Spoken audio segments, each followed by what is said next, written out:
is let's resolve problems, let's find ways to work together, and I think he maybe is suffering a lot more angst underneath the surface than he is demonstrating.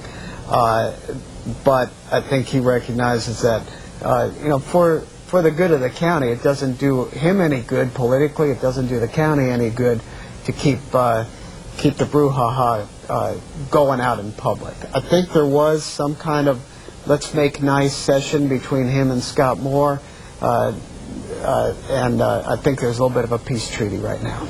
I think there is a treaty. I agree with him. I think there is more angst than what Mike showed this morning. But Mike Ragsdale is a very positive person. He always puts a good face and good spin on things, and I do think he would like to move forward and put this behind him.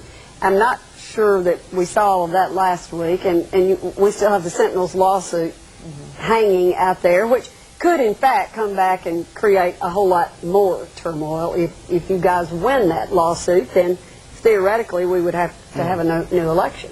That's true. Well, we've not had an election. We had an appointment. Right, we had appointments. Right. Our new appointments or an election. That's I guess whatever they come back and rule. And we do continue to hear rumbles that there might be some interest in some kind of settlement. Now, that may be coming more out of the law director's office than out of the county commission itself. But who knows what will happen. It could come back into the news. Are you all still getting a lot of outcry over what happened? People's memories are short, and Yes. What's the status? I have not noticed as many letters letters to the editor in the last week. I check every day to peruse. You can only run so many. Right. They're still coming in. Obviously, they're not coming in with the same intensity. But I still find myself out there in the community and people saying, hey, keep going, don't give up, don't let up, and so people's memories do fade, but I think this really hit people hard, and that there's still a lot of anger. Dennis, do you think they'll remember in less than 11 months? You're saying? Well, we're going to have a primary in February, 11 months from now. That's a very, very short period of time in the political world to get a campaign up and running. And I truly believe that if it was 2 or 3 years, it might fade. I don't think it's going to fade. I think people in Knox County have been offended by a lot of the conduct. We've lost sight of the fact of, are the inmates running the asylum now? People are supposed to be elected by the public. We're supposed to have elections. It's going to be interesting to see if...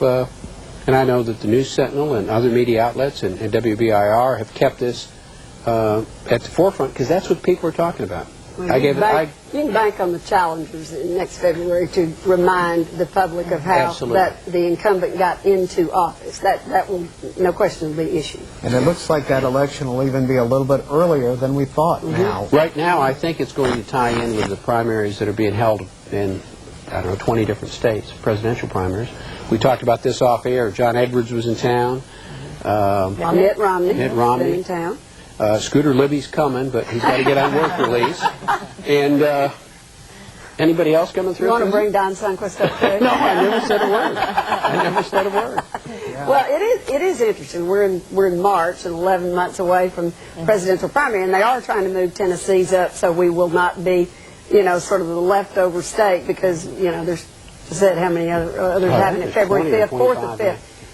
But at any rate, it is amazing to me that we're already having their fundraisers, going on in Tennessee for presidential candidates. Now, one interesting piece in the Republican primary is that Fred Thompson's name is being thrown out there. There's a Draft Fred website.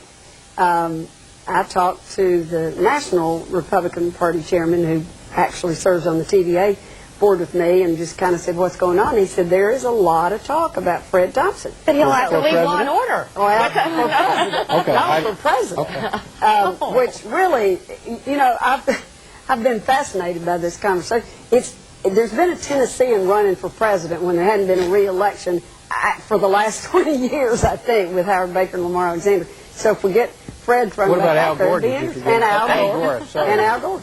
But I mean, this is interesting news. All right, guys, it's always an interesting morning with you. Thanks for being here, and thanks for joining us, everyone.